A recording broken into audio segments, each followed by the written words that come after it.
They circled me at 0200 hours, 8 of them. Tyler Voss stepped forward grinning like he'd already won. "Last chance, sweetheart," he said. I looked him in the eye. "Last chance." Pause. "For you." That's when it started. But to understand what happened that night, you need to know where I came from. 3 weeks earlier. The explosion came before the door did. I remember that. The sequence was wrong. We were supposed to breach first, control the entry, own the room. That's how it works when you're Navy SEAL. You dictate the terms, you decide when violence starts. But that night in Kandahar, someone else made the decision for us. The intel said the compound was clear. 3 tangos, maybe 4 low-level Taliban logistics. Our asset, a local who'd been feeding us coordinates for 6 months, promised the back door would be unlocked. Easy in, easy out. Grab the hard drive's ghost before sunrise. I ran signals. That meant I was the one who confirmed the asset's intel before we went kinetic. I checked the thermal imaging. I cross-referenced the satellite pass. I cleared the mission. That was my first mistake. Riker Montgomery took point. He was the kind of operator who moved like water-smooth inevitable, always finding the path of least resistance. Travis Brennan covered our 6. Solid, dependable, the guy who'd pull you out of hell and crack a joke doing it. We stacked up outside the compound wall at 0400. No moon. Good. Darkness was ours. Riker's voice came through comms, barely a whisper. "Breach in 3. I should have caught it then. The thermal red didn't match what our asset promised. 2 heat signatures instead of 4. Positioned wrong, too still. But I'd trusted that asset for 6 months. Clean intel every time. So I pushed the doubt down and gave the green light. Clear to breach. Riker moved to the door. His hand touched the frame. The world turned white. Not from our charge, from theirs. The blast wave hit me like a freight train. I remember flying backward. I remember the sound, not the explosion itself, but the silence after. That ringing void where sound used to be. When I opened my eyes, I was on my back 10 feet from where I'd been standing. Dust everywhere. Smoke, the smell of burning metal, and something worse. I rolled over, pushed myself up. My ears screamed tinnitus. "Riker!" My voice sounded like it was coming from underwater. I crawled forward, found him near the door. Or what was left of the door. Riker Montgomery died instantly. That's what they told me later. Shrapnel from the IED severed his carotid and punctured both lungs. He was gone before he hit the ground, but I didn't know that when I reached him. I just knew he wasn't moving. "Riker, stay with me." I pressed my hands against his neck, blood everywhere. Too much blood. It kept coming hot and dark, soaking through my gloves. Behind me I heard Travis screaming, not a battle cry, not a warning. Pain. I turned, saw him on the ground clutching his stomach. The blast had caught him different. Gut wound. The kind that doesn't kill you fast. I had to choose. Riker, who was already gone, or Travis, who had maybe 3 minutes. I chose Travis. I crawled to him, tried to pack the wound. His intestines were visible through the tear in his uniform. I shoved gauze against the opening, pressed down hard. "You're good, Travis. You're good. Medevac's coming." He looked at me. His eyes were wide. Not from pain, from understanding. He knew. "Brynn." His voice was wet, blood in his lungs. "Don't talk. Save your strength." "The intel." He coughed. "Red spray." "You cleared it." 3 minutes. He used them to make sure I knew. It was my fault. Then he stopped looking at me. His eyes went somewhere else, somewhere I couldn't follow. I stayed there, hands on his stomach, until the medevac arrived. They had to pull me off him. I didn't let go easy. 6 weeks later, I sat in a psychiatrist's office at Naval Base Coronado. White walls, fluorescent lights, a fake plant in the corner that was supposed to make the room feel less like an interrogation. The doctor, Commander Phyllis something, sat across from me with a yellow legal pad. She hadn't written anything yet, just watched. "How are you sleeping, Specialist Keller?" "Fine." "No nightmares?" "No." "The report from your CO says you've been experiencing auditory hallucinations, hearing your teammates' voices." I didn't answer. Wasn't a question. She waited. I waited longer. Finally she sighed. clicked her pen. Brynn survivor's guilt is a normal response to traumatic loss. You're not weak for experiencing it. I don't feel guilty. Then what do you feel, responsible? She wrote something down, first mark on that pad. There's a difference, she said. Is there? Guilt is an emotion. Responsibility is a fact. Which one are you carrying? I looked at the fake plant, wondered who decided that a plastic ficus would make broken people feel better. Both. More writing.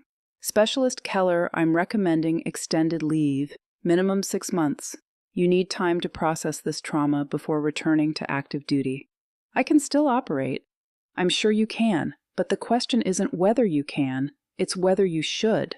I stood up. She didn't stop me. At the door, I turned back. What's the real question, Commander? She met my eyes. Whether you trust yourself anymore. I didn't have an answer for that.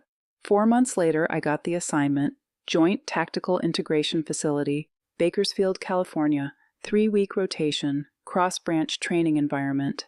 My role signals intelligence contractor advisory capacity. It was a desk job dressed up as fieldwork, a way to ease me back into military environments without putting me anywhere near actual combat. My file had been scrubbed, sanitized. To anyone who pulled it, I was just another contractor with a boring specialty. Signals intelligence. Translation. I sit in air-conditioned rooms and listen to radio chatter. Nobody at JTIF would know I'd spent 4 years as a Navy SEAL. Nobody would know about Kandahar. Nobody would know that when I closed my eyes, I still saw Travis looking at me with blood bubbling from his mouth. 3 weeks. That's all I needed. Prove I could function in a training environment without breaking down or breaking someone's face. Then I could disappear into whatever desk job the Navy had waiting for me. Somewhere safe. Somewhere I couldn't get anyone else killed. I arrived at JTIF on a Tuesday morning. The facility sat in the scrubland outside Bakersfield, a collection of low buildings and training yards surrounded by chain-link fence. Joint operations meant Army, Marines, Air Force contractors all mixed together. No clear chain of command. Ego-driven chaos. Perfect place to stay invisible. I signed in at the admin building. The clerk, a baby-faced Army specialist who looked about 19, barely glanced at my ID. Keller Brynn, Signals Intel Contractor. He typed something, handed me a badge. Barracks C, Bunk 14. Formation at 0600 tomorrow. Don't be late. Got it. Oh, and fair warning. He lowered his voice. Some of the guys here can be intense. Lot of infantry types. They see a woman, especially a contractor, they get ideas. What kind of ideas? He shrugged. That you don't belong. Just keep your head down, you'll be fine. I took the badge. Thanks for the advice. I didn't plan to follow it. The training yard was loud that first afternoon. I stood on the edge watching Marines run close-quarter battle drills. A cadre instructor screamed corrections from the sidelines. 2 men grappled in a sandpit, while others circled shouting encouragement. Aggressive, confident, loud. Everything I used to be. I felt something watching me, turned, saw 3 men standing near the equipment shed. One of them, tall and sunburned with arms like tree trunks, stared directly at me. He said something to his buddies. They laughed. I turned away, started walking toward the barracks. Hey! I kept walking. Hey, sweetheart! I stopped, didn't turn around. Footsteps behind me, heavy boots on gravel. You lost. I turned. The big one stood about 6 feet away. Up close, I could see the contractor badge on his chest. Masterson C. His buddies flanked him. Lopez and Ferris, according to their tags, all contractors, all infantry types, all smirking. Coffee deliveries in the other building, Masterson said. This is the training yard for operators. I didn't respond. You hear me? I heard you. So what are you doing here? I looked at him, really looked, saw the posture, the puffed chest, the need to establish dominance. I'd seen it 1,000 times. Insecure men playing king of the hill. I'm not here to fight, I said, calm, level. Walk away. The air changed, like pressure dropping before a storm. Masterson's smile faded. Is that a threat? It's a warning. Or what?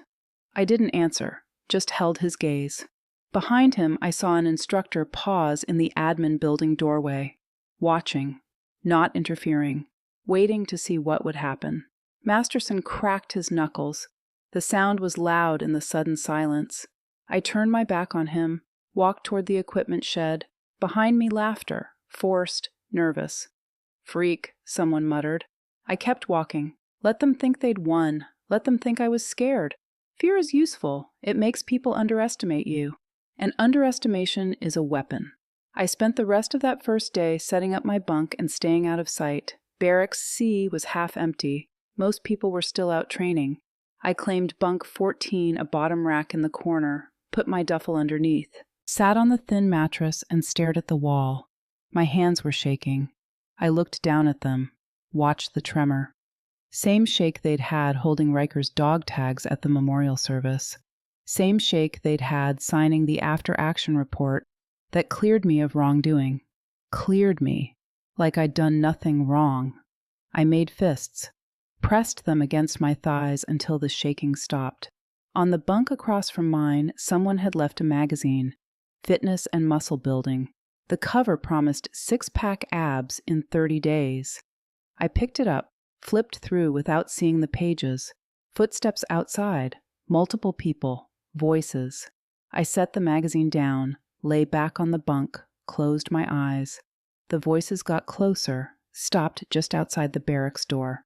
You see that chick today? Male voice, young, Marine accent. The contractor. Yeah, Masterson tried to run her off. And she just stared at him, freaky as hell. What's her deal anyway? I don't know, man, but she's got OGA labels all over her file. OGA, other government agency, spook shit. Silence for a moment. Why is a spook doing drills with jarheads? Beats me, but I'm staying clear. Girls like that are bad luck. The voices moved away. Door never opened. I lay there in the dim light, listened to my own breathing. OGA labels. They'd see that and assume CIA, NSA, something covert and dangerous. Let them assume, better than the truth. I pulled out my journal, small notebook, black cover worn at the edges. I'd been keeping it since Bud/S. Entries were sparse, just dates and observations, no emotions, facts only. I wrote Day 1, Joint Tactical Integration Facility, arrived 1400, confrontation with contractor Masterson, resolved without incident. 3 weeks begins now. I closed the journal, slid it under my pillow. 3 weeks. I could do 3 weeks of anything. I'd survived Hell Week. I'd survived Kandahar. I could survive being invisible. Day 2 started at 05:45 hours. I was already dressed and outside when the formation whistle blew. Other trainees stumbled out of barracks half awake, still pulling on boots. The cadre instructor, a Marine gunnery sergeant named Doherty, stood at the front of the yard with a clipboard and a permanent scowl. Listen up, morning PT in 5. Then we've got close-quarter combat drills. Pair up with your assigned partner. If you don't have a partner, see me after formation. I didn't have a partner. I waited while everyone else paired off, watched the dynamics, who deferred to whom, who was respected, who was feared. Masterson was in the respected category. People gravitated toward him, laughed at his jokes. When he spoke, others listened. Tyler Voss, a Marine corporal with a sharp jaw and sharper eyes, stood close to Masterson, second in command, the enforcer. After formation, I approached Sergeant Doherty. Specialist Keller, no partner assigned. He looked me up and down. You the signals contractor? Yes, Sergeant. Why are you in combat drills? Orders Sergeant. Cross-branch integration training. He grunted, checked his clipboard. Fine, you're with the observation group for now. We'll see about getting you into rotation later. Understood, Sergeant. I stepped back. Joined the observation group a handful of other personnel who weren't actively drilling. We stood on the sidelines while the pairs went through close-quarter techniques. Strikes, grapples, takedowns. I watched without expression, analyzed their form, saw the mistakes, the telegraphed punches, the weak base stances, the overcommitment to strikes. These were infantry Marines. good at what they did. But infantry isn't special operations. They fought with aggression and strength. SEALs fight with precision and patience. After an hour, Doherty blew his whistle. Water break 5 minutes. The pair split up, headed for the water station. I stayed where I was. Someone walked up beside me. I glanced over. Tyler Voss. Up close, I could see the tattoo on his forearm. Eagle globe and anchor, Semper Fi underneath. "You just gonna watch all day, Al?" he asked. "That's my assignment." "Seems boring." "I'm easily entertained." He studied me. "Masterson says you got mouthy yesterday." I said 6 words. "I'm not here to fight, walk away." "That's 7. I didn't respond. "You always count words in conversations?" he asked. "Only when they matter." He laughed, short, sharp. "You're weird, you know that." "I've been told." "What's your actual job here?" "Signals intel, that's desk work. Why are you in field training?" "Cross-branch integration." "That's not an answer." "It's the only one you're getting." He stared at me for a long moment, then shrugged. "All right, keep your secrets. But here's some free advice. People don't like mysteries. They'll either figure you out or freeze you out. I'll take my chances." He walked away. I watched him rejoin Masterson's group, saw him say something, saw Masterson glance my way. The look on his face wasn't friendly. Day 3. That's when everything changed. Morning PT was standard. Running calisthenics, nothing I couldn't handle. But at 1,000 hours, Sergeant Doherty called my name. "Keller, you're up." I looked up from the equipment I'd been organizing. "Sergeant, combat drill. We need bodies. You're in." My stomach tightened. "I'm observation only, Sergeant." "Not today. We're short 3 people. Get in the ring." I stood slowly. Every eye in the yard turned toward me. The ring was a sand-filled pit 20 feet across, surrounded by padding. Used for hand-to-hand combat training. Safe enough for practice. Dangerous enough to hurt if you didn't know what you were doing. I walked to the edge, looked across at my opponents. 3 Marines, full combat gear minus helmets, padded batons on the table behind them. I had no gear, no weapon. In the observation booth above the ring, instructors gathered. I saw them talking, pointing. One of them was laughing. Sergeant Doherty stood at ringside. "Rules are simple. Simulated close-quarter combat. First team to incapacitate the other wins. Incapacitation means unable to continue fighting. No strikes to the groin or eyes. Everything else is fair." One of the Marines, a thick-necked kid with a shaved head, smirked at me. "Don't worry, sweetheart, we'll go easy." His buddy laughed. The 3rd Marine, older and quieter, just watched me. I stepped into the ring. Didn't pick up a baton, didn't gear up, just stood there, hands loose at my sides. In the booth, I heard an instructor's voice carry. "This is going to be quick." Another replied. "I'd almost feel bad." Doherty raised the whistle to his lips. I took a breath, let it out slow. The whistle blew. The Marines moved first, all 3 at once. The thick-necked one came low, textbook takedown, aimed for my legs. He was fast, committed, already grinning. I pivoted, just a half step, let his momentum carry him past me. As he went by, I looped my right arm under his extended elbow. Didn't strike, didn't resist, just redirected. His own force collapsed his posture. I dropped my weight, rotated. His feet left the ground. He hit the sand with a sound like a bag of cement dropping. The air left his lungs in a grunt. I was already moving. The 2nd Marine swung the baton. Horizontal arc aimed at my head. Too wide, too committed. I stepped inside the swing. The baton whistled past behind me, catching only my hair. My hands were empty. I didn't need a weapon. I locked my forearms under his grip, elbows tight to my body, used his own weapon as a lever. One sharp rotation, shoulders snapping around like a door hinge. The baton clattered to the sand. He tried to pull away. I didn't let him. My knee rose, caught him in the gut. Not hard, just enough. He doubled over. Instinct. I positioned my elbow under his chin, applied pressure. One slight lift from collapsing his airway. I didn't strike, just held him there, let him feel it. Then I released. He dropped to one knee, gasping, confused. The 3rd Marine came from my blind side, the smart one, the quiet one. He rushed in, tried to grab me from behind. Classic rear takedown, but I'd heard him. Sand shifts when you move on it, makes a sound like whispers. I ducked. His arms passed over my shoulder. Empty air, and then I had him. I locked his arm, not with flash, not with brute force, with the exact angle of control they teach in SERE school, in detainee handling courses, in rooms without windows where they train you to disable without killing. I moved like someone who'd been taught to end fights before they started. His face hit the sand so fast his legs were still in the air when his torso landed. He didn't get up. The ring went silent. I stepped back, looked at the 3 Marines on the ground.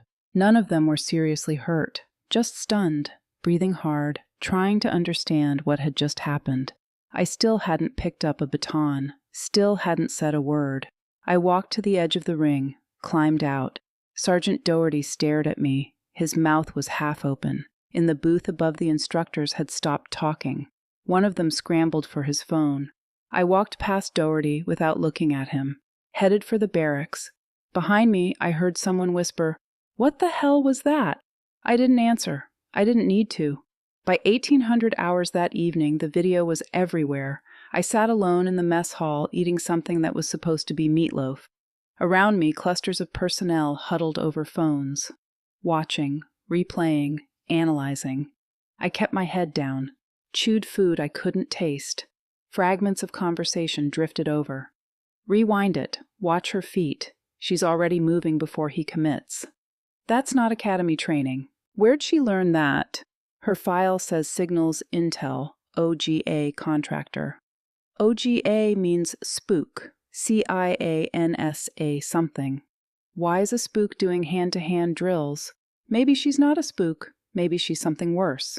I finished eating, dumped my tray, walked out without making eye contact. Back in the barracks, I pulled out my journal. Day 3, combat drill. 3 opponents, 10 seconds. They'll talk now. Fear spreads faster than respect, but fear keeps distance. Distance keeps them safe. From me. I stared at those last 2 words. My handwriting looked strange, shaky. I closed the journal, lay back on my bunk. Fluorescent lights buzzed overhead. Somewhere outside, people were still training, still shouting, still trying to prove themselves. I closed my eyes and saw Riker's face, Travis's blood. 3 weeks.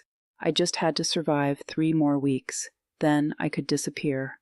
Day 4. I woke before dawn, couldn't sleep anyway. I went for a run, 5 miles through the scrubland surrounding the facility. Nobody else was out, just me and the desert and the sound of my breathing. Running clears the mind. That's what they tell you in BUD/S. When everything hurts, when you're cold and wet and broken, you run. You focus on the rhythm, feet hitting ground, air in lungs, one step after another. I ran until the sun came up, until the ache in my legs drowned out the ache everywhere else. When I got back, formation had already started. I slipped into the back row. Sergeant Doherty saw me, but didn't say anything. After formation, he pulled me aside. "Keller, a word." I followed him away from the group. "That thing yesterday in the ring," he said. "Where'd you learn to fight like that?" "I've had training, Sergeant." "What kind of training?" "The kind that's in my file." "Your file says Signals Intelligence." "That's correct, Sergeant." He studied my face, looking for something. I kept my expression neutral.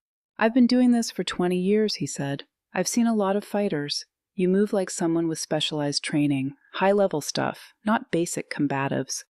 "I'm just doing my job, Sergeant." "Your job is Signals Intelligence." "Yes, Sergeant." "So why are you here?" "Real reason." I met his eyes.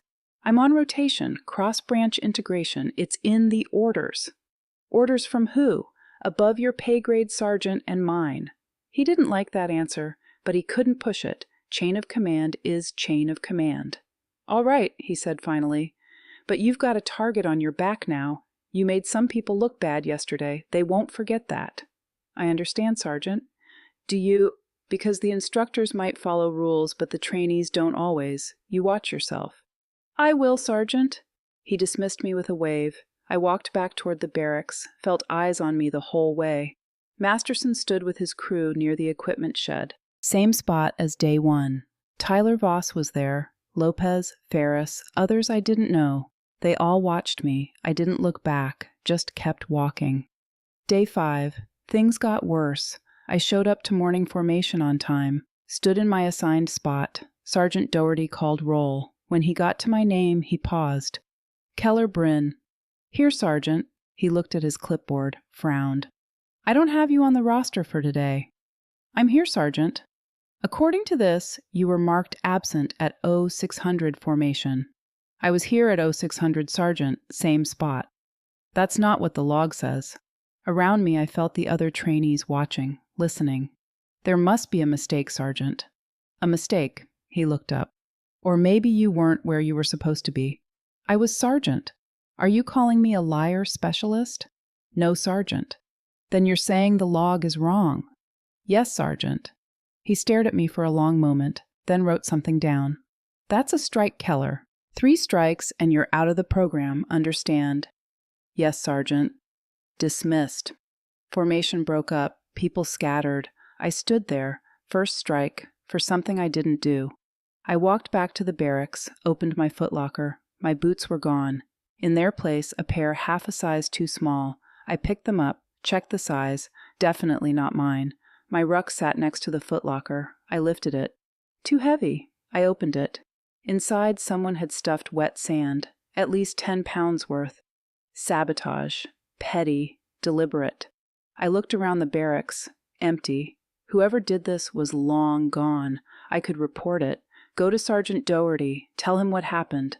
But that would make me a victim, a complainer, and victims don't last long in places like this. I laced up the 2 small boots, shouldered the 2 heavy ruck. 5-mile run was scheduled for 0800. I finished it. Every step burned. The boots bit into my heels. The ruck dug into my shoulders. I didn't slow down. Didn't ask for help. Didn't complain. When I got back, my feet were bleeding inside the boots. I cleaned the wounds, wrapped them in gauze, put the boots back on. That night I wrote in my journal, Day 5, sabotage, boots ruck attendance record, systematic, coordinated. They want me to quit, to prove I don't belong. But quitting is easy, staying is the test. 3 more weeks. I closed the journal, lay back on my bunk.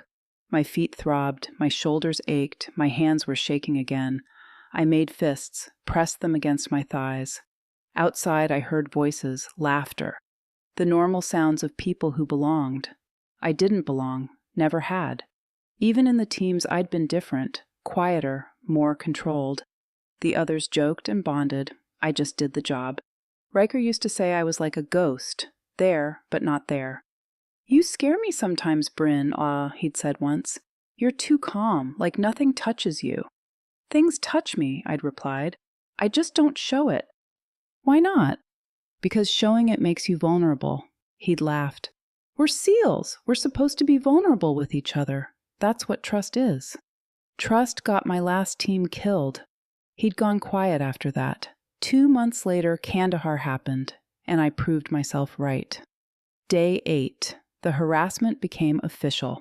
I was called into a debriefing room at 1400 hours. No warning, no explanation, just a message slipped under my door. Report to admin building room, 3-1400 mandatory.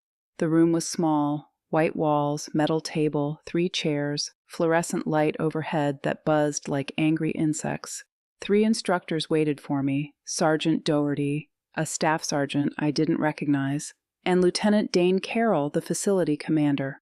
42 years old, career Army, the kind of officer who'd never seen real combat, but knew regulations like scripture. Sit down, Specialist Keller, Carroll said. I sat. Do you know why you're here? He asked. No, sir. We've received concerns about your performance. I didn't respond, waited. Doherty spoke next. You've been here 8 days. In that time, you've had 1 attendance violation, failed to maintain proper equipment standards, and created a disruptive incident during combat training. The attendance violation was an error in the log sergeant. The equipment issue was sabotage, and the combat training incident was following orders. Sabotage. The staff sergeant I didn't know leaned forward. That's a serious accusation. It's what happened. You have proof? No. Then it's your word against the evidence. Carroll folded his hands on the table. Specialist Keller, this facility operates on trust and cohesion. What we're seeing from you is isolation, non-compliance, and an unwillingness to integrate with your fellow trainees. I've complied with every order given to me, sir. Have you? Because what I'm hearing is that you're creating problems, making people uncomfortable. That combat drill, for example, you humiliated 3 Marines. I followed the rules of engagement, sir. I won the drill. You made it look easy. You made trained Marines look incompetent. That wasn't my intention, sir. Then what was your intention? I looked at him, really looked, saw what this was, not a performance review, an interrogation. They wanted me to break, to admit I didn't belong, to quit. My intention was to complete the drill as ordered, sir. Carroll's jaw tightened. Let me be clear, Specialist. You're here on a probationary basis. Your role is advisory. You're not a combatant. You're a signals, not special operations. You're a signals intelligence contractor who, for reasons I don't fully understand, has been assigned to a tactical training facility. Yes, sir. So perhaps you'd like to explain why a desk analyst has elite-level hand-to-hand combat skills. There it was, the real question. I could tell them. Pull back the curtain. Show them my real file. But that would defeat the purpose of being here. I wasn't here to prove I was a SEAL. I was here to prove I could exist in a military environment without my identity defining me. I've had additional training, sir, self-defense courses, combative certifications. It's all in my file. Your file is remarkably vague on specifics. I don't write the files, sir. The staff sergeant cut in. You're being evasive. I'm answering the questions asked, Staff Sergeant. Do you think you're Special Keller? Is that it? You think you're better than everyone here? No, Staff Sergeant. Then why the attitude, why the resistance? I'm not resisting anything. You're resisting integration. You eat alone, you train alone, you don't socialize, you don't bond with your unit. I wasn't aware bonding was a requirement, Staff Sergeant. His face reddened. It's called unit cohesion. It's how teams function. But you wouldn't know about that, would you? Because you're not a team player. I felt something cold settle in my chest. Familiar. The same feeling I'd had in Kandahar when I realized the intel was wrong. I know about Team Staff Sergeant. Do you? Yes. Then prove it. Start acting like you're part of one. Carroll raised a hand. That's enough. He looked at me. Specialist Keller, you're here for 3 weeks. We're 1 week in. You have 2 more to prove you can function in this environment. I suggest you use that time wisely. Dismissed. I stood, saluted, walked out. Behind me, I heard the staff sergeant mutter something. Doherty's response was too quiet to hear. I walked back to the barracks. My hands were shaking again. Not from fear, from rage. They wanted me to bond, to integrate, to prove I was one of them. But I wasn't one of them. I'd never been one of anyone, and the last time I'd trusted a team, 2 people died. I sat on my bunk, pulled out my journal. Day 8, interrogation disguised as performance review. They want compliance, submission, proof that I know my place. But my place is nowhere. I belong to the dead now. I closed the journal, pressed my palms against my eyes, breathed. Outside, the sounds of training continued. Shouting, whistles, the thud of bodies hitting mats. Life going on without me, the way it should be. Day 10 was when the physical punishment started. Morning PT finished at 0700. I was walking back to the barracks to change when Sergeant Doherty intercepted me. Keller, follow me. He led me to the training yard. In the center, someone had set up a tire stack. 6 tires stacked 3 high. Next to them, a 30-pound sledgehammer. My stomach dropped. You see this? Doherty pointed at the tires. Yes, Sergeant. You're going to hit them 300 times. Start now. Sergeant, I just finished PT. Is this punishment for something? It's training. You want to be part of this unit. You train like everyone else. Now pick up the hammer. I looked around, saw other trainees watching from a distance. Masterson, Tyler Voss, others, all of them waiting to see what I'd do. I picked up the hammer. It was heavier than I expected. 30 pounds of steel on a wooden handle, designed to build power, to break things, or break people. 300 strikes, Dougherty repeated. I'll be counting. Begin. I raised the hammer, brought it down on the tire. Thud. The impact rattled through my arms, vibrated in my teeth. I raised it again. Thud. Again. Thud. Around me, the watching trainees started to disperse. This wasn't exciting. Just a woman hitting a tire, nothing to see. By strike 50, I'd found a rhythm. Lift, swing, impact, lift, swing, impact. By strike 80, my palms were starting to hurt. The wooden handle rubbed against skin with each swing. I kept going. The sun climbed higher. The temperature rose. 90 degrees, 95. Strike 100. My hands were red now, raw. The friction from the handle wearing away the top layer of skin. I adjusted my grip, kept swinging. Somewhere in the back of my mind, I was somewhere else. Bud/S training, Hell Week, Day 3. 6 of us holding a telephone pole over our heads. 200 pounds of wet wood. We'd been holding it for 40 minutes, arms screaming, backs cramping. Instructor Chavez walked alongside us, calm, patient. Pain is just weakness leaving the body, Aso, he said. You can quit any time. Just ring the bell. This'll all be over. Riker was next to me, grinning through gritted teeth. You good, Brynn, he whispered. Always, I said. Liar. We held that pole for 2 more hours. Nobody rang the bell. Strike 140. Blisters now. I felt them forming, fluid building under skin. But I didn't stop. Dougherty stood in the shade, clipboard in hand, counting. No water break, no rest. Strike 160. The blisters popped. Fluid leaked, raw flesh underneath. I kept swinging. My mind went to another place. Another time. Cold water training. Pacific Ocean. February. Water temperature 52 degrees. We had to stay in for an hour. Full immersion, no wetsuits. Hypothermia sets in at 60 minutes. We knew that. The instructors knew that. They watched us with stopwatches. I remembered the cold. Not just surface cold. Deep cold. The kind that makes your bones ache. That makes your thoughts slow. Riker was next to me again, teeth chattering. How do you stay so calm, Thea? He asked. I make pain, my friend, I said. Can't hurt me if I invite it in. That's messed up. That's survival. We stayed in for 73 minutes. 3 guys quit, rang the bell. Riker and I stayed. Strike 200. Blood, now. Mixing with sweat on the hammer handle. My palms were raw meat, red and weeping. Someone radioed. I heard the crackle, heard voices. Should we stop this? Dougherty's response. She'll break or she won't. I won't break. I've been broken before. Kandahar broke me. Losing Riker and Travis broke me. This is just pain, and pain is my friend. Strike 220. I was back in that psychiatrist's office. Commander Phyllis, whatever her name was. You blame yourself for their deaths, she'd said. I should, I'd replied. Survivor's guilt is a normal response. I don't feel guilty, I feel responsible. There's a difference. Is there? Because standing here swinging this hammer blood running down my wrists, I still can't tell the difference. I cleared that mission, I trusted that intel, I said breach, and they died. So maybe this is what I deserve. Not forgiveness, not healing. Penance. Strike 250. The sun broke through the clouds, light cutting through like a blade. It caught the blood on my hands, made it shine. Around me the training yard had gone quiet.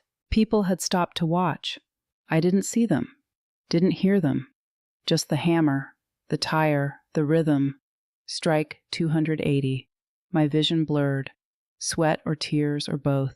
Didn't matter. Lift, swing, impact.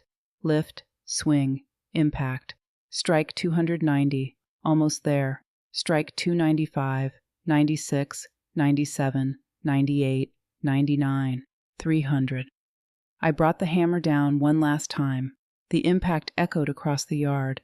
Then I set it down, carefully, gently, stood at attention, hands at my sides, blood dripping from my palms into the sand. Waited. Sergeant Dougherty walked over, looked at my hands, looked at my face. Dismissed, he said quietly. I walked to the barracks, didn't run, didn't hurry, just walked. Behind me I heard whispers. Jesus Christ. She didn't stop. Look at her hands. She's not human. I reached the barracks, went to the bathroom, turned on the sink, held my hands under cold water, watched the blood swirl down the drain, pink, then red, then clear. The pain was distant now, like it was happening to someone else. I dried my hands carefully, found the first aid kit, wrapped gauze around the wounds. My hands looked like white clubs. I went back to my bunk, lay down, stared at the ceiling, and for the first time since Kandahar, I felt something other than guilt. I felt nothing at all. That night, someone knocked on the barracks door. I was the only one inside. Everyone else was at evening chow. "Come in." The door opened. A woman stepped in. Young, maybe 20, army fatigues. Name tape read Torres, private first class. "Specialist Keller," she said. "That's me." "I'm Kayla Torres. She held up a medical kit. "I brought extra bandages for your hands." I sat up. "I'm good, thanks." "They look pretty bad. I saw what happened today, the hammer thing." "I'm fine." She didn't leave, just stood there shifting her weight. "Can I ask you something?" she said. "You just did. Why didn't you stop when your hands started bleeding? You could have stopped." "I was given an order, 300 strikes.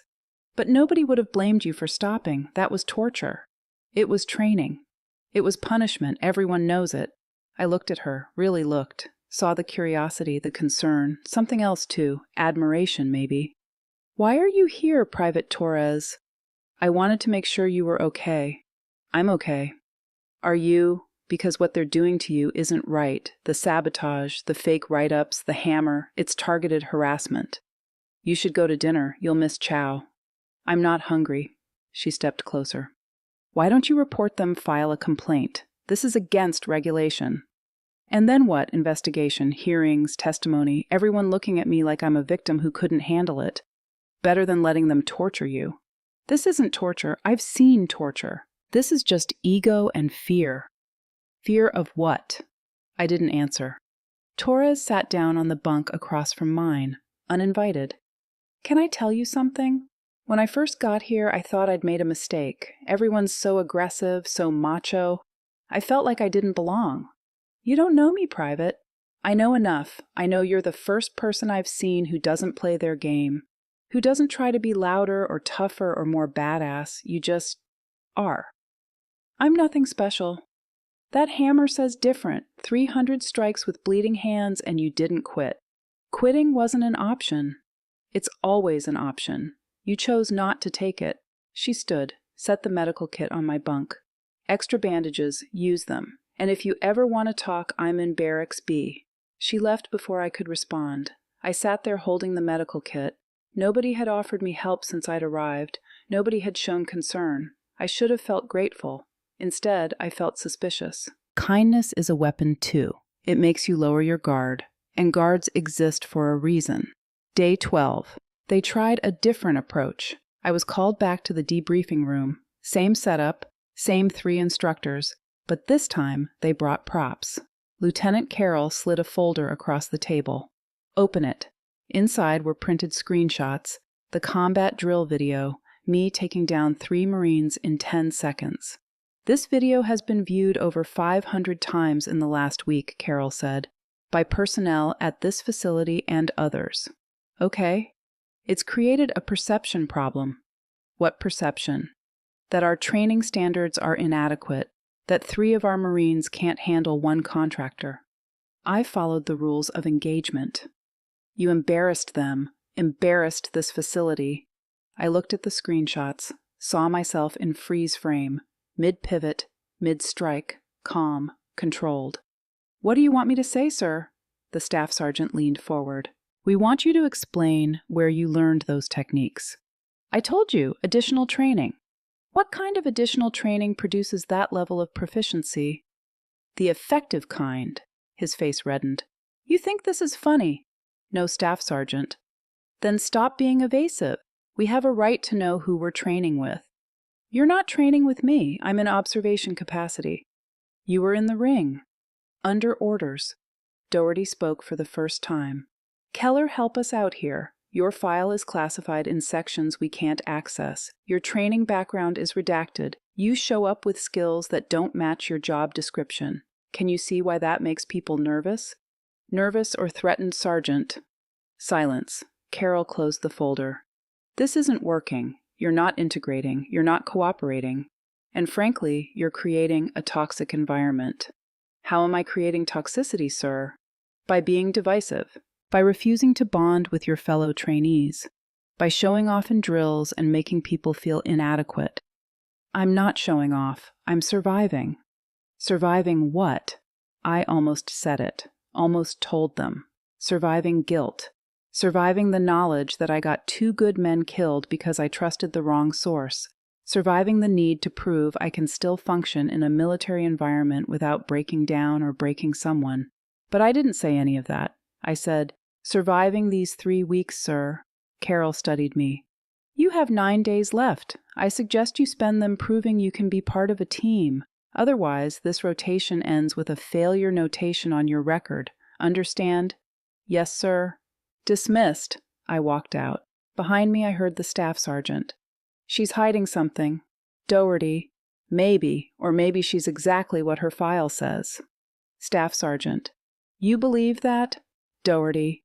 I believe she's dangerous, and I believe she knows it. I kept walking. Dangerous, yes, but not to them, to myself. Day 14. The isolation was complete. Nobody sat near me at meals. Nobody partnered with me in drills. When I entered a room, conversations stopped. I'd become a ghost. There, but not there. Exactly what I wanted. Exactly what was killing me. That night, I couldn't sleep. Lay in my bunk staring at the ceiling while around me others snored. My hands still ached. The gauze was stained brown from old blood. I needed to change it, but hadn't bothered. Pain is my friend. I got up, grabbed my jacket, went outside. The night was cold, clear, stars everywhere. No moon. I walked to the edge of the compound, found the fence, stood there looking out at the desert. Somewhere out there, people were sleeping safe, because men and women like me did violence on their behalf. That's what they tell you in the teams. You're the tip of the spear, the last line, the ones who go where others can't. But they don't tell you what happens after. When the mission's over, when you come home, when you realize you can't turn it off, the violence, the readiness, the constant assessment of threats. I looked at my hands. Even in the dark, I could see the shape of them, wrapped in gauze, damaged. These hands had killed people, not many. SEALs aren't assassins. But enough. I remembered the first one, Fallujah, night raid. He came around a corner with an AK. I was faster. 2 shots, center mass. He dropped. I remember his face, young, maybe 25. I remember thinking he had a mother, maybe a wife, kids. I remember not caring, because he'd made a choice, and so had I. But sometimes late at night I wondered if there was a difference between his choice and mine. He fought for what he believed in, so did I. The only difference was which flag we served. And now he's dead. And I'm here, standing in the desert, wrapped in bandages, wondering what the point of any of it was. Can't sleep. I turned. Torres stood a few feet away, jacket over her uniform. What are you doing out here, Private? Same as you, thinking. Thinking's dangerous. So I've heard. She walked closer, stood next to me at the fence. You know you're kind of famous now. Famous. The hammer video, it's spreading. I heard some guys from Fort Bragg saw it. Great. They're calling you the ghost because you don't talk, don't react, just do. Creative. It bothers you, the attention. I'm here to not be noticed. Then you picked the wrong way to do it. Taking down 3 Marines in 10 seconds tends to get noticed. I didn't respond. Torres was quiet for a moment. Then, can I ask you something personal? You can ask. Why are you really here? Not the official reason, the real one. I looked at her. Young, earnest, still believed the system worked. I'm here because I need to prove something. What? That I can exist in a military environment without my past defining me. What's your past classified? Right, of course, she smiled slightly. But it's something intense, something that makes you different. Different doesn't mean better. No, but it means you've seen things, done things, and now you're trying to figure out if you can still be normal. I stared at her. How old are you, Private? 20. You're too smart for 20. I read people. It's a gift or a curse, haven't decided which. It's a curse, trust me. Because knowing what people are thinking makes it harder to trust them. Something like that, she nodded. I get that. I see what they're doing to you, the sabotage, the harassment, and I see you taking it, not fighting back, and I wonder why. Because fighting back proves them right. Right about what? That I'm a threat.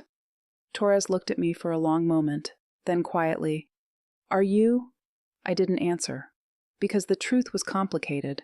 I wasn't a threat to them, not unless they attacked me first, but I was absolutely a threat to anyone who broke the rules I lived by, to anyone who threatened people I cared about, to anyone who made the mistake of thinking silence meant weakness.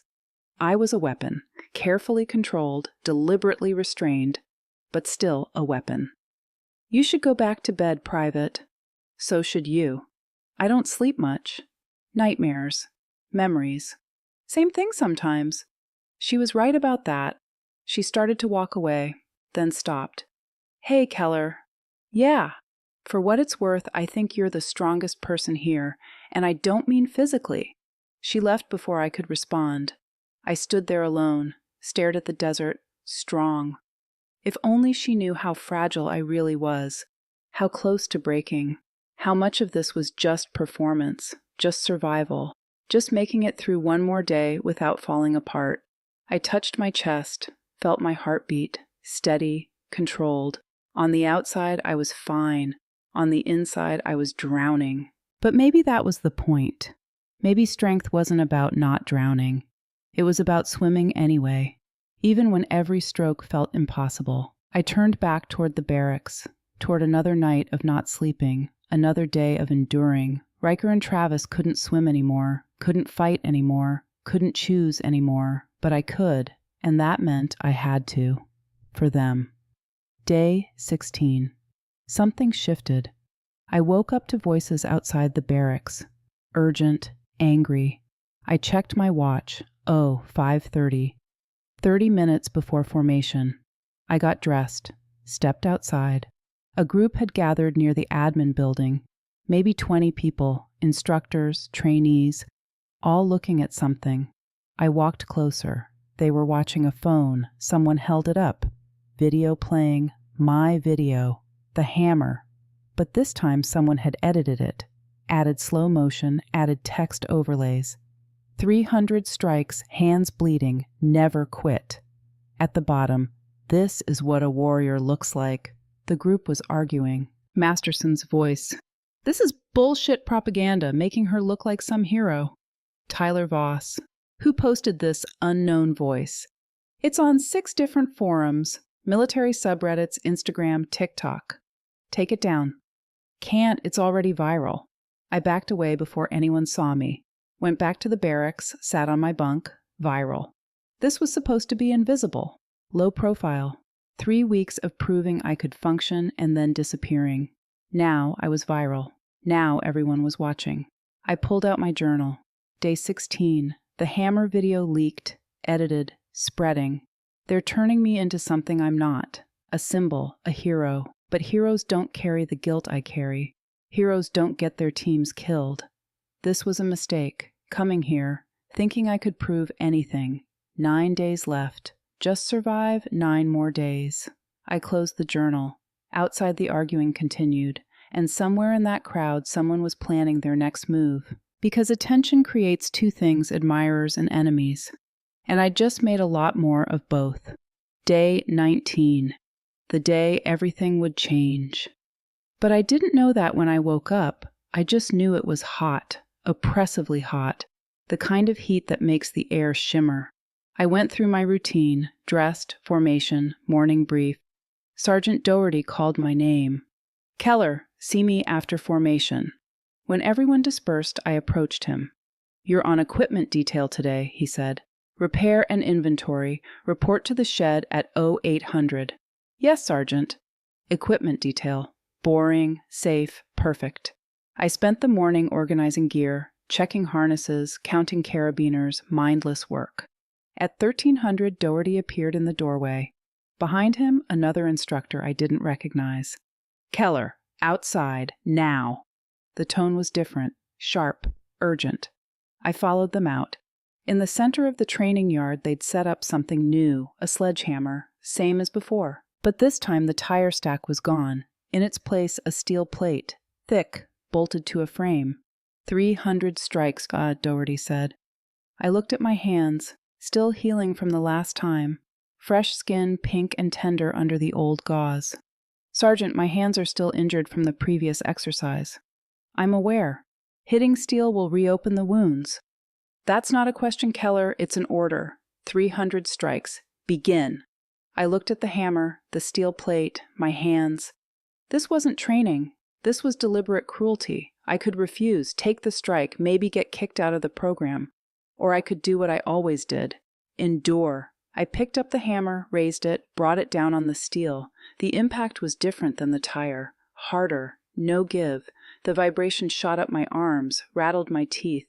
My healing palms screamed against the wooden handle. Strike 2, strike 3. Around me, people gathered. Word had spread. They wanted to see if I'd break. Strike 20.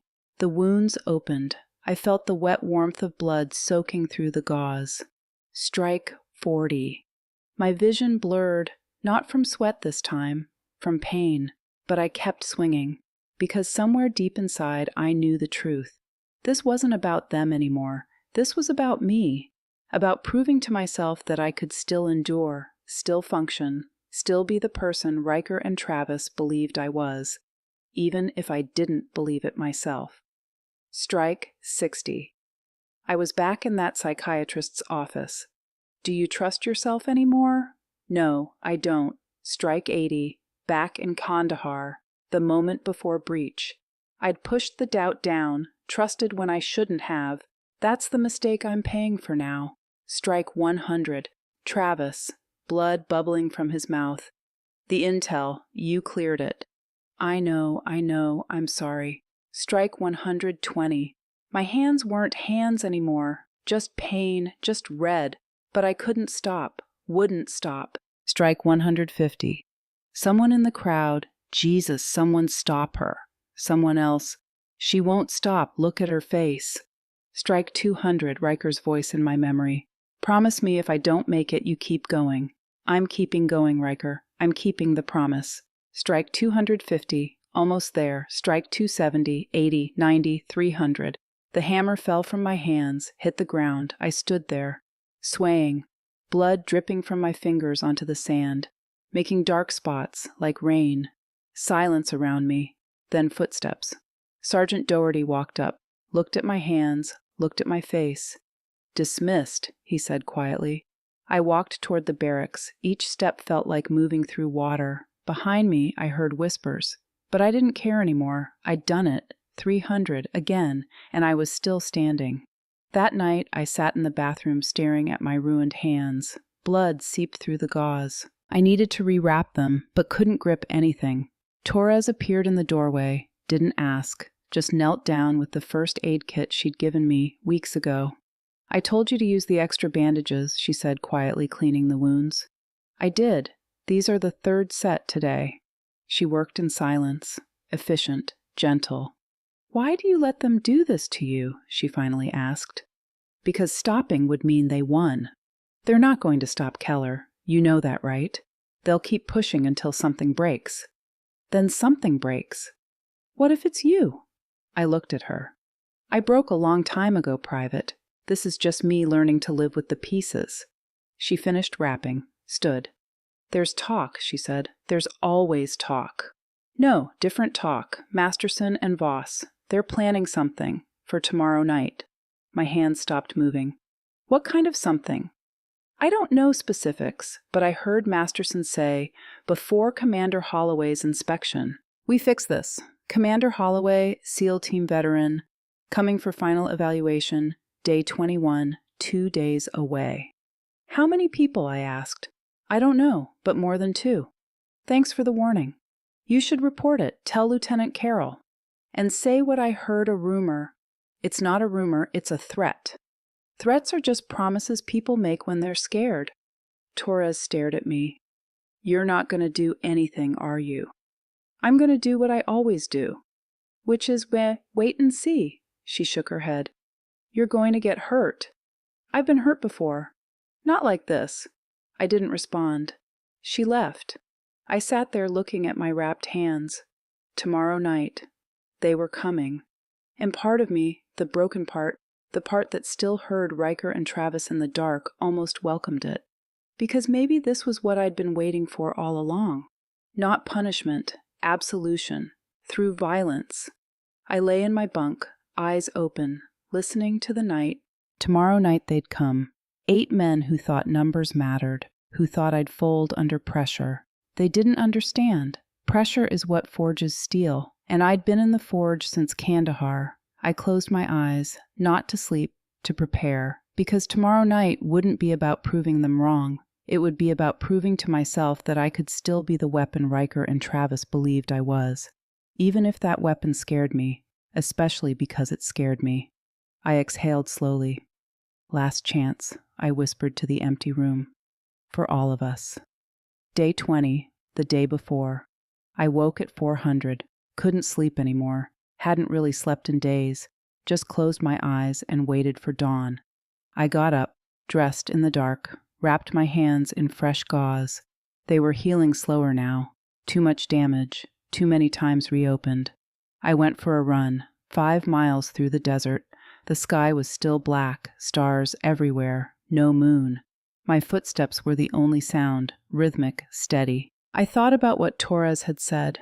They're planning something. I thought about Kandahar, how I'd ignored the warning signs, the thermal discrepancy, the too easy intel, the feeling in my gut that something was wrong. I'd ignored it because I wanted to trust, wanted to believe the mission was solid. And 2 men died. I wouldn't ignore it this time, but I wouldn't run either. Running is what I'd done after Kandahar. Run from the teams, from my identity, from the guilt. Not anymore. If they wanted to come for me, let them come. I'd be ready. I finished the run as the sun broke the horizon, orange and red spreading across the desert like blood and water, beautiful and terrible, like everything else. Formation at 0600 was routine. Doherty called roll, assigned daily tasks. Nothing unusual, but I felt eyes on me. Masterson, Tyler Voss, others in their circle. Watching, waiting. After formation, I went to equipment detail again, spent the morning alone in the shed, checking gear, taking inventory. At 1100, Lieutenant Carroll appeared in the doorway. Keller, a word. I set down the clipboard, followed him outside. He led me away from the main buildings, toward the fence line, where we wouldn't be overheard.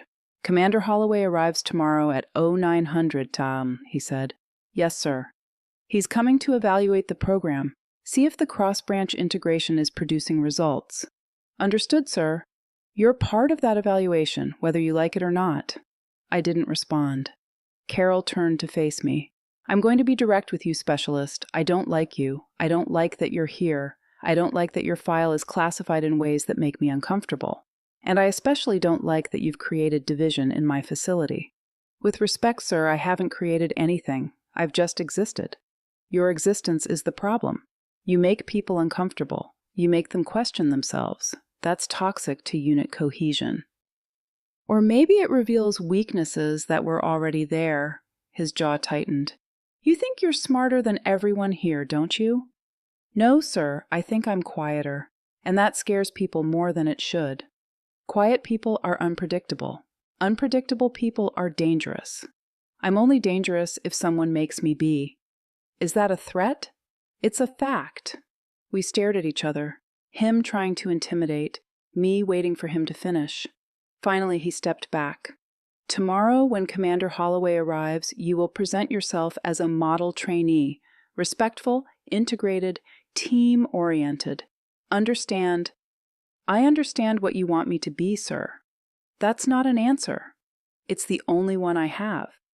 Then I'll make it simple. Tomorrow determines whether you pass or fail this rotation, and failure means a permanent notation on your record that you're unable to function in tactical environments. That notation will follow you for the rest of your career, whatever's left of it."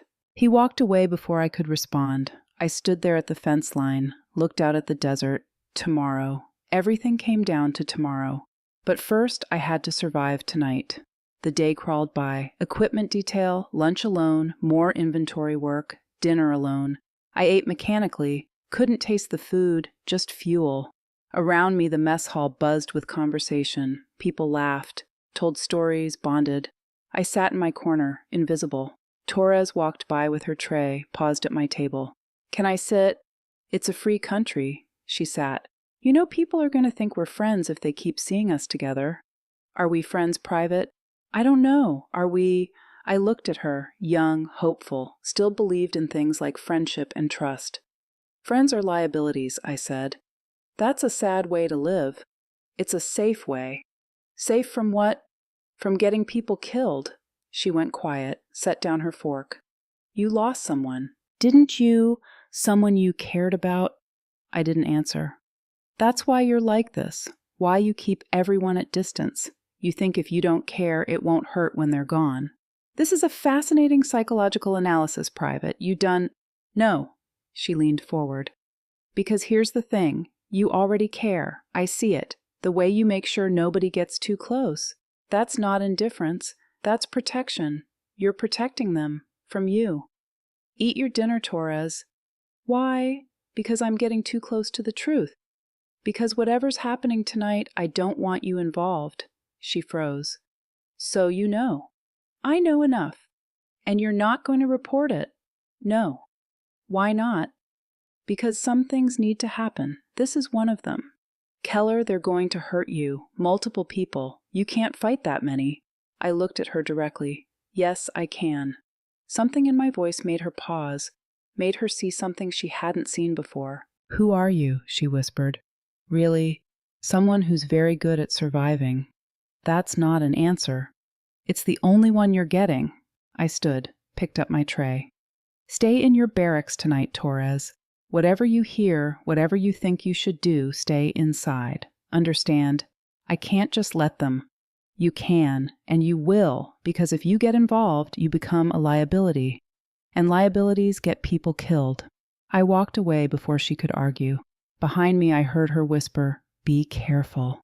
I didn't look back. The barracks were quiet that night. Most people were still at evening activities. Training, recreation, whatever people did when they weren't preparing for violence. I sat on my bunk, pulled out my journal. Day 20. Tomorrow, Commander Holloway arrives. Tonight, they come for me. 8 of them, Torres said. Maybe more. They think numbers will matter. They're wrong. Numbers only matter if everyone's willing to commit. Most people hesitate. Most people pull back when they realize what violence actually costs.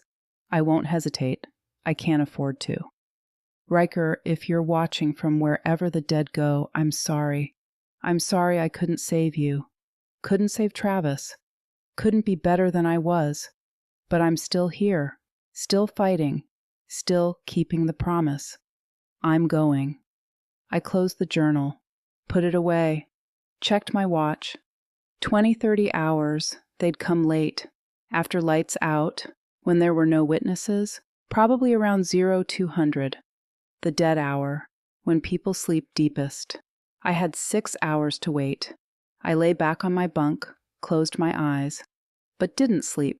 Sleep is vulnerability, and tonight I couldn't afford to be vulnerable. I counted my breathing.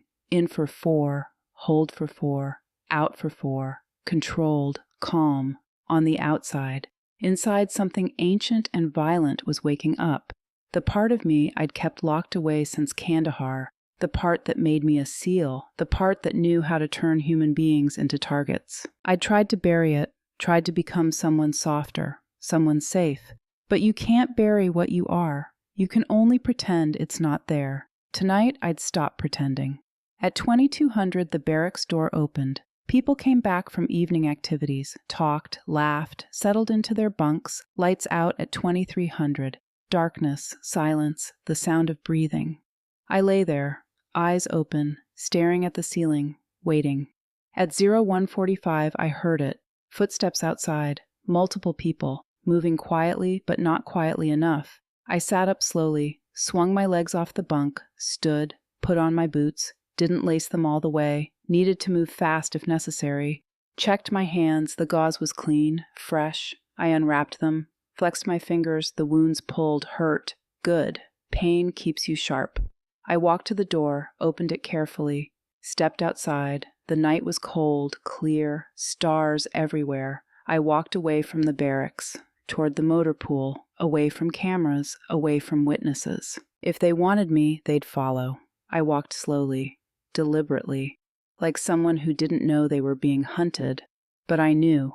I'd known since Torres warned me. I passed the admin building, the training yard, the equipment shed. And then I was at the motor pool, trucks and vehicles parked in rows, shadows everywhere. Perfect place for an ambush. I stopped walking, stood in the open, waited. They came from 3 directions, surrounding me, cutting off escape routes. 8 of them, just like Torres said. Tyler Voss in front, Cole Masterson to the right, 6 others I recognized from training, all contractors or Marines, all bigger than me, all confident. They formed a loose circle, 20 feet away, close enough to intimidate, far enough to react if I ran. But I wasn't running. Tyler stepped forward, grinning. Out for a walk, specialist? I didn't respond. Dangerous time to be alone. You never know what might happen. Still, nothing from me. Masterson laughed. She's not even scared. Look at her. Maybe she doesn't understand, Tyler said. Maybe we need to explain it to her. He took another step, 10 feet away now. See, here's the thing, Keller. You don't belong here. You've been making us look bad, making our facility look weak. And tomorrow when Commander Holloway shows up, we can't have you making us look like amateurs. So you're going to what? I said quietly. Beat me up, send me to medical. That'll really impress the commander. No. Tyler's grin widened. We're going to make you quit. Make you scared enough that you leave on your own, voluntarily, no questions asked. And if I don't quit, then we make sure you can't continue. Injuries happen during training. Accidents. Nobody's fault. I looked at each of them, memorized faces, assessed postures, identified weaknesses. Tyler favored his right side. Old injury, probably. Masterson had the build of someone who relied on strength over speed. The others were followers. They'd hesitate when things got real. Only 2 real threats. Tyler and one of the Marines in the back, the quiet one, the one who wasn't smiling. He was dangerous. He understood violence. The others were just along for the show. Last chance, I said. Tyler laughed. Last chance for what?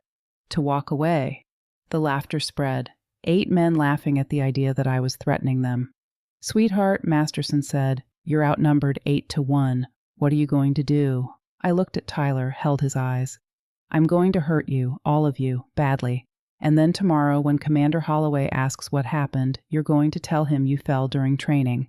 Because if you tell him the truth, if you admit you tried to gang up on one person and lost, you'll be more humiliated than you already are going to be. Silence. The grins faded. Tyler's expression changed. Anger now. You've got a mouth on you. And you've got about 10 seconds before you regret this. Is that right? 9 seconds. He looked at the others. You believe this, me 8. Masterson stepped forward. I'm tired of listening to her. 7. The quiet Marine in the back shifted. He understood. I saw it in his eyes. He wanted to leave. But peer pressure is a powerful thing. 6. Tyler pulled something from his pocket. Small, black. I recognized the shape. Taser. They weren't just planning to scare me. They were planning to incapacitate me. Helpless. Then do whatever they wanted. My assessment changed. This wasn't just harassment. This was assault. Possibly worse. The cold thing inside me got colder. 5. Last chance, Tyler mimicked. For you. He raised the taser, and then everything happened very fast. The first one to move was Masterson. Not Tyler. Masterson broke first. He rushed me, tried to grab my shoulder, push me off balance. Classic bully tactic. I was already moving. I pivoted, let his momentum carry him past me. As he went by, I struck, not a punch, a palm strike to his kidney, precise, painful. He grunted, stumbled. I didn't watch him fall, already tracking the next threat. Second guy, one of the Marines, came from the left, trying to tackle me. I dropped my center of gravity, let him grab air. As he overextended, I swept his leg. He went down face first into the gravel. Third and fourth together, smarter, trying to coordinate, but coordination requires practice. They hadn't practiced together. I moved between them, used the third guy as a shield against the fourth. They collided. I struck the third guy in the solar plexus. He folded. The fourth tried to grab me from behind. Big mistake. I dropped, rotated. His arms went over my head. Empty. I rose inside his guard, elbow to his throat. Not hard enough to crush, just hard enough to make him panic. He staggered back, gasping. Tyler finally moved, fired the taser. I saw the electrodes coming, twisted. They caught my jacket, not my skin. I grabbed the wires, pulled. Tyler stumbled forward, met my knee, his gut, hard. He doubled over. The taser fell from his hand. I picked it up, dropped it in my pocket. Fifth and sixth guys hesitated, looked at each other, looked at the four already down. Smart ones. They started backing away, but Masterson was back up. Blood in his mouth from biting his tongue. He charged, pure rage, no technique. I sidestepped, caught his arm, used his momentum, hip throw. He hit the ground hard. I followed, knee on his chest, forearm across his throat, just enough pressure to make him understand. Done, I asked quietly. He couldn't answer, couldn't breathe. I eased off slightly. Done, he nodded, face red. I stood, stepped back, 7 down, 1 left, the quiet Marine, the dangerous one. He stood 15 feet away, hands at his sides, watching. You don't want this, I said to him. No, he agreed. I don't. Then walk. He looked at the others, groaning, bleeding, broken, then back at me. What are you? He asked. Someone who warned you. He nodded slowly, then turned and walked away. Smart. I stood in the center of the motor pool. 8 men scattered around me, most trying to get up, some not moving yet.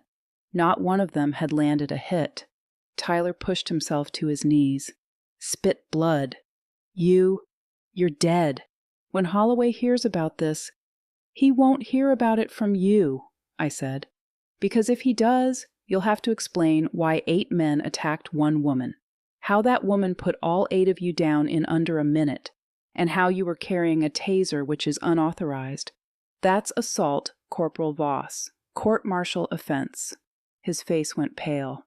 So here's what's going to happen, I continued. Tomorrow morning, if anyone asks you fell during a night training exercise, all of you, terrible accident, understand, silence. I said, understand. Tyler nodded. Yeah, we understand. Good. I looked at each of them. Next time someone gives you a last chance, take it. I walked away, left them there in the dark. My hands were shaking. Not from fear, from adrenaline, from the rush of violence. I'd forgotten what it felt like. The clarity, the precision, the absolute certainty of action. For 47 seconds, I hadn't been broken, hadn't been guilty, hadn't been anything except exactly what I was trained to be, a weapon, and it terrified me how good it felt. I made it back to the barracks, slipped inside quietly, everyone still asleep. I went to the bathroom, looked at myself in the mirror. My jacket was torn where the taser electrodes hit. My hands were bleeding again. The wounds reopened from impact, but my face was calm, neutral, like nothing had happened, like I hadn't just dismantled 8 men. I washed my hands, wrapped them in fresh gauze, changed my jacket. By the time I lay back down on my bunk, it was 02:30. The whole thing had taken less than an hour. I closed my eyes, and for the first time in months, I slept. No nightmares, no memories, just darkness. Day 21. The day that would decide everything. I woke at 5:30, before the wake-up call. Habit, I dressed, wrapped my hands, made my bunk with hospital corners. Perfect, precise. At 0600 formation happened as normal. Sergeant Doherty called roll. When he got to Tyler Voss's name, there was a pause. Voss, "Here, Sergeant."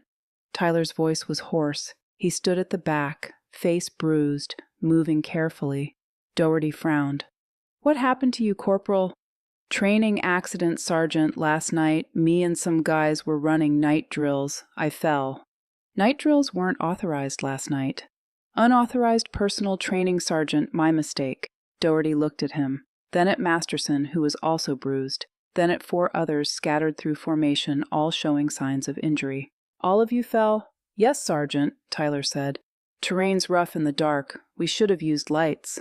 Doherty's eyes found mine. I stood at attention. Expression neutral. He knew. I could see it in his face. He knew exactly what had happened, but he couldn't prove it, and more importantly, he couldn't afford to dig into it. Not with Commander Holloway arriving in 3 hours. "Get yourselves to medical, he said finally. "Get checked out. And next time, no unauthorized training. Clear, Sergeant." Formation dismissed. I started toward the mess hall. Torres caught up with me. "What happened?" "Nothing." "Keller, I heard people talking. 8 guys went to medical this morning. They're saying training accident, but nobody believes it." "Doesn't matter what people believe. Matters what they can prove." She grabbed my arm. I stopped, looked at her. "Tell me the truth," she said quietly. "Did they come for you last night?" I didn't answer. "And you? What fought all 8 of them?" I defended myself. 8 trained men. You fought 8 trained men. 7. One was smart enough to walk away. Her eyes went wide. How is that even possible? Training, experience, motivation. What kind of training? The classified kind. She stared at me. "You're not a signals contractor." "That's what my file says." "Your file is a lie." "My file is what people with higher clearance than you decided it should be." I pulled my arm free gently. "Let it go, Torres." "I can't. You're something they don't tell people about." "I'm someone who kept a promise to a dead friend, that's all." I walked away before she could ask more questions, but I felt her watching me, trying to figure out the puzzle. She'd never figure it out. The pieces didn't fit, not unless you had the classified parts, and those parts were buried deep. Commander Grant Holloway arrived at 08:57 hours, 3 minutes early. His helicopter touched down on the pad outside the facility. Rotor wash kicked up dust. The whine of turbines cut through the morning air. We were assembled in formation, full facility, everyone except those in medical. Holloway stepped out of the helicopter. Tall, lean, 50 years old, but moved like 30. Gray hair cut military short, eyes that missed nothing.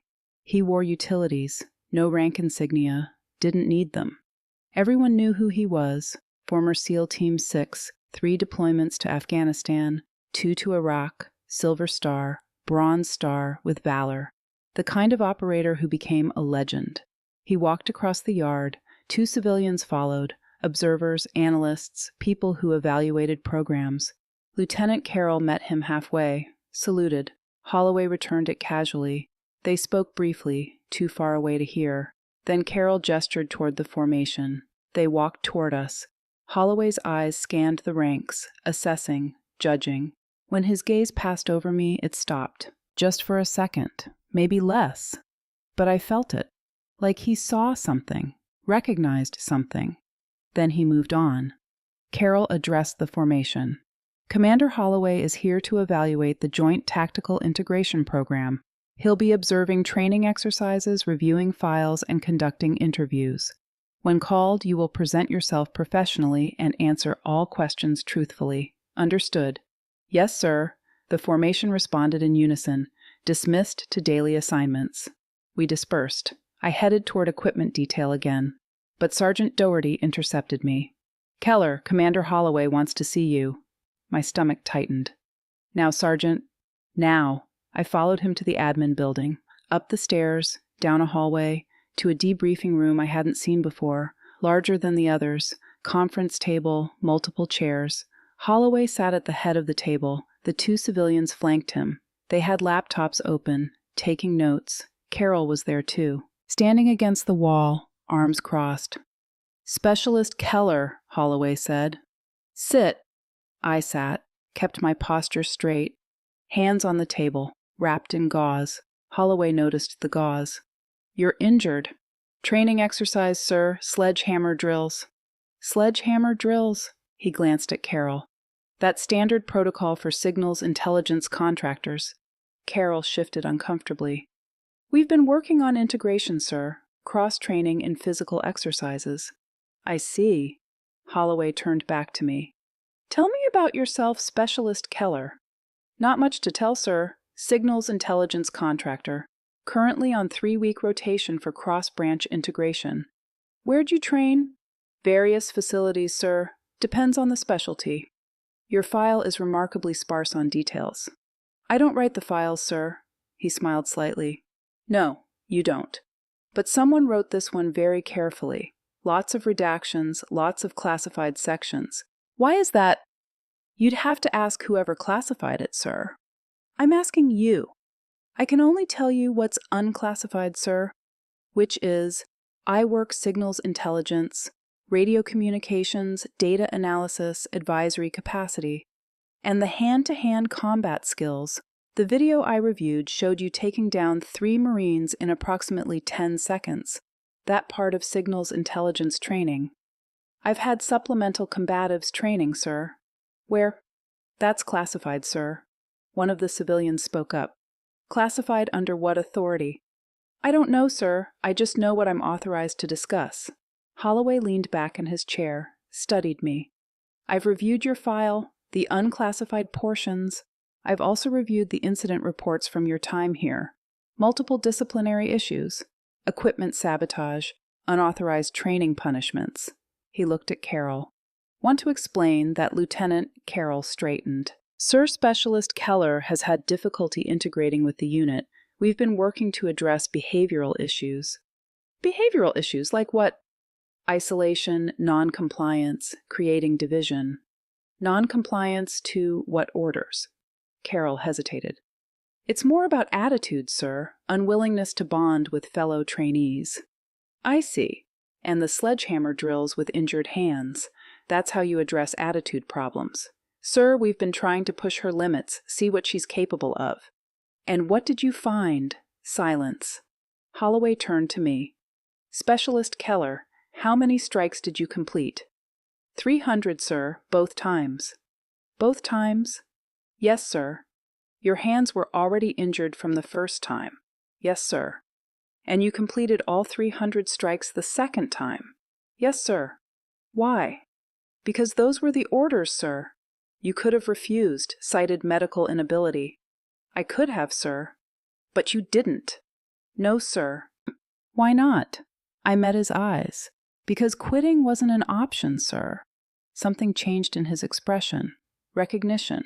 Understanding. He stood. Lieutenant Carroll, a word outside.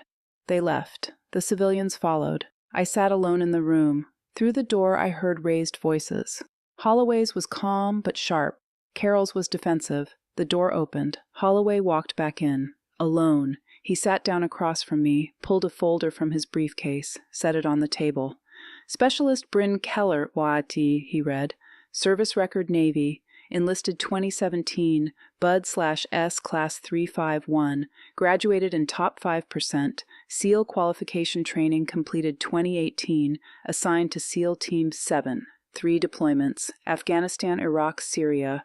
Decorated, Silver Star for actions in Kandahar Province, Operation Hammerfall, 2 teammates, KIA, Specialist Keller, sole survivor, medical leave granted, currently on inactive status, pending psychological evaluation. He looked up. That's your real file. The classified one.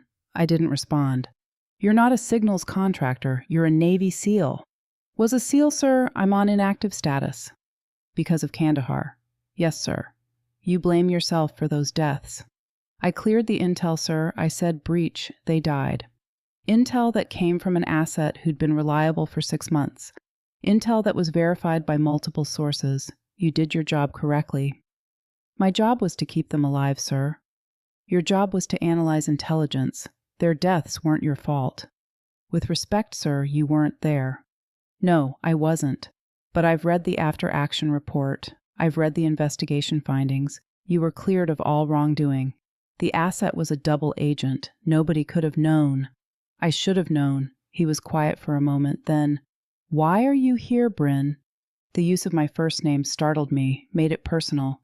"To prove I can still function in a military environment, sir." "And have you proven that?"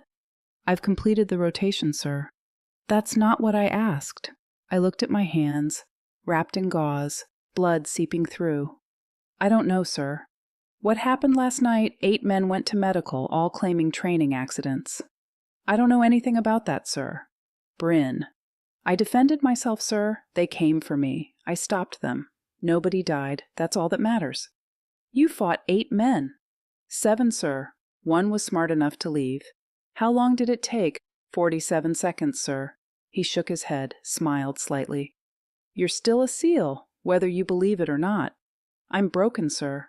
"No, you're grieving. There's a difference." "Feels the same." "It doesn't.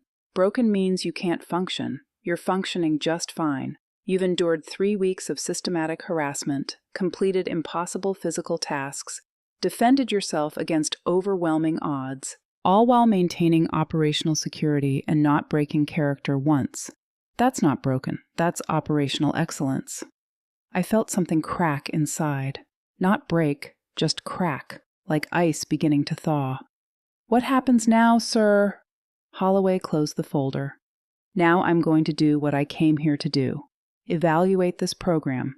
And part of that evaluation is determining whether the leadership here is competent. Based on what I've seen, the answer is no." "Sir." "Lieutenant Carroll allowed you to be harassed, punished, targeted. Either he knew who you were and didn't care, or he didn't know and didn't do his job checking files. Either way, he failed. He was just following protocol, sir." "No, he was protecting his ego. There's a difference." Holloway stood. "You're done here, specialist. I'm pulling you from the rotation effective immediately." "Sir, I have 1 more day. I can finish." "You've already finished. You proved what you needed to prove. To me, if not to yourself." "What did I prove, sir?" He looked at me. "That SEAL teams don't break you. They forge you. And sometimes the strongest steel has to be heated and hammered before it remembers what it is." He walked to the door, paused. "For what it's worth, Brynn Riker Montgomery and Travis Brennan would be proud of you. Not because you survived, because you kept going even when you didn't want to." He left. I sat there alone, felt the crack inside me widen, and for the first time since Kandahar, I cried. Not loud, not dramatic, just silent tears running down my face, because someone finally understood, and understanding hurt more than all the sledgehammer strikes combined. The rest of the day was a blur. Holloway conducted interviews, reviewed files, observed training. I was told to pack my gear, prepare for departure. I went back to the barracks, started putting things in my duffel. Torres found me there.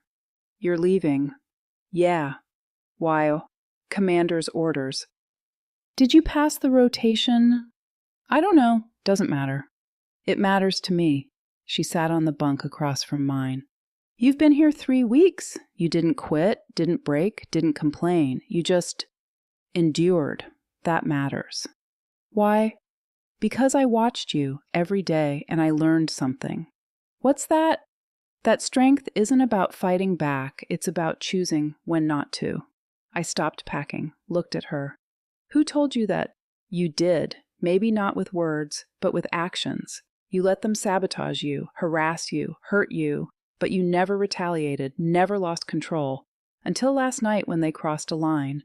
Then you defended yourself, precisely, efficiently, without excess. That's discipline. Or it's just survival." "No, survival is animal. What you did was human. You made choices, conscious ones. That's different." I zipped my duffel. "You're too smart for this place, Torres." "So are you." "I'm not smart. I'm just well-trained." "To do what?" "Things I'm trying not to do anymore." She stood, extended her hand. "For what it's worth, it was an honor watching you work." I shook her hand. "You'll do fine, Private. Just remember, the system doesn't define you. You define yourself." "Is that what you learned?" "That's what I'm trying to learn." She left. I finished packing. As I carried my duffel out, I passed the training yard, saw people running drills, saw Masterson and Tyler watching from a distance, both bruised, both quiet. They saw me, didn't approach, just watched. I nodded once, they nodded back. Respect, hard-earned, blood-bought, but respect nonetheless. I walked to the landing pad. Holloway's helicopter was warming up, rotors starting to spin. Carroll stood near the admin building, watching. He didn't approach, didn't say goodbye, just watched me leave. Good. I had nothing to say to him anyway. Holloway appeared from the building, walked toward me. Ready? Yes, sir. Good. We've got a flight to Virginia, then a meeting. Meeting about what, sir? Your next assignment. I stopped walking. Sir, I'm on inactive status, pending psych evaluation. Not anymore. I pulled your file, had the evaluation overridden. You're cleared for duty. Sir, I don't think I'm ready. I don't care what you think. I care what you do, and what you've done over the last 3 weeks proves you're more than ready. He started walking again. We've got a specialized unit, small, selective, does work that doesn't make it into reports. We need people who can function under pressure, who can maintain cover under extreme stress, who can make hard calls and live with the consequences. What kind of unit, sir? The kind that doesn't have a name, the kind you can't quit because officially you were never there. We reached the helicopter. The crew chief helped me load my gear. I turned back one last time, looked at the facility, the barracks, the training yard. 3 weeks. It felt like 3 years. I'd come here broken, trying to prove I could be normal. But Holloway was right. I wasn't broken. I was forged. And sometimes you have to be beaten down before you remember your shape. I climbed into the helicopter, buckled in. Holloway sat across from me, put on a headset, handed me one. The rotors spun faster. The helicopter lifted. Through the window, I watched the facility shrink, watched it disappear into the desert. How do you feel? Holloway asked through the headset. I thought about it, really thought. Ready, I said. Good, because we've got work to do. What kind of work? He smiled. The kind that matters, the kind Riker and Travis died for, the kind you're going to honor their memory doing. I looked at him. You know their names. I know everything, Brynn. That's my job. And now it's going to be yours too. The helicopter banked, headed east, toward whatever came next. I pulled out my journal, last entry. Day 21. Left JTIF. Commander Holloway says I'm cleared for duty.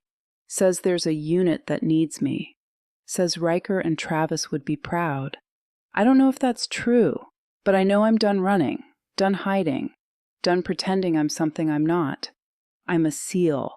That's what I was forged to be. And for the first time since Kandahar, I'm not afraid of that anymore. The guilt is still there. Maybe it always will be. But guilt doesn't define me. What I do with it does. Riker Travis, I'm keeping the promise. I'm going, and I'm going to make it count. I closed the journal, put it away. Through the window, the desert stretched endlessly, brown and empty and beautiful. I'd survived 3 weeks. I'd survived 8 attackers. I'd survived myself. That was enough, for now. 6 months later. The after-action report was classified before I finished writing it. Target eliminated. Asset extracted. 0 casualties. Clean, precise, professional. Just another mission that never happened. I sat in the debriefing room at a facility that didn't have a name in a location I couldn't disclose. Holloway, across from me, 2 analysts taking notes. Good work, Specialist, Holloway said. Textbook operation. Thank you, sir. How do you feel? Operational, sir. Not what I asked. I considered the question, really considered it. I feel like I'm where I'm supposed to be, sir. And Kandahar, the guilt. Still there, sir, but I'm learning to carry it differently. How so? Instead of letting it stop me, I'm letting it drive me, make me better, more careful, more precise, so nobody else dies because I missed something. Holloway nodded. That's growth. Or it's just finding purpose in pain, sir. Sometimes they're the same thing. The debrief ended. I walked out, headed to my quarters. On my desk a letter waited, handwritten. No return address. I opened it. Specialist Keller. You don't know me, but I know you. I was there that night at JTIF. I was the quiet Marine, the one who walked away when you warned us. I've been thinking about that night a lot, about how you gave us a chance, how you didn't want to hurt us, how you did anyway because we didn't listen. I want you to know something. After that night, I applied for Special Forces selection. I wanted to understand what made someone like you different. What made you able to do things we couldn't? I'm in training now. It's hard, harder than anything I've done, but every time I want to quit, I think about you, standing in that motor pool, 8 against 1, 47 seconds, 0 hesitation. That's what I'm trying to become, not a fighter, a professional, someone who warns before acting, who gives chances before taking them. I don't know if I'll make it, but I wanted you to know that you changed my life that night. You showed me what real strength looks like. Thank you. Respectfully, a Marine who learned to listen. I read it twice, set it down, felt something warm in my chest, something that wasn't pain, pride maybe, or hope, that what happened meant something, that the 3 weeks of hell served a purpose beyond my own growth, that maybe in some small way I'd honored Riker and Travis by being exactly who they knew I was, a SEAL, silent, professional, deadly when necessary, but human enough to give warnings, to offer last chances, even when I knew they wouldn't be taken. I went to my locker, opened it, pulled out the photo I kept hidden. Riker and Travis, Afghanistan, before Kandahar, grinning, alive. I'm still going, I whispered to them, still keeping the promise. I put the photo back, closed the locker. Tomorrow, another mission, another target, another chance to prove that pain can be transformed into purpose, and maybe eventually into peace. But tonight, for the first time in a long time, I slept without nightmares, just darkness, and in that darkness, finally, rest. But rest didn't mean forgetting. Every morning I woke up, I still saw their faces. Riker, Travis, the men I couldn't save. Every mission I completed, I carried their names with me, not as weight, as purpose. The guilt never disappeared, but it transformed, from an anchor that drowned me into a compass that guided me. 3 weeks at JTIF taught me that. I didn't need to be fixed. I needed to be forged into something new, something that honored the old. Commander Holloway understood that. Torres understood that. Even the quiet Marine who walked away understood that. Warnings aren't about threat. They're about choice. And I'd spent 6 years giving people that choice. Walk away, or learn why steel remembers its shape. Most walked. The ones who didn't, they learned. And maybe that was the real last warning. Not the words I said, but the life I lived after. Quiet, professional, deadly when necessary, but always, always giving one more chance. Because Riker and Travis never got theirs, and I'd be damned if I wasted mine.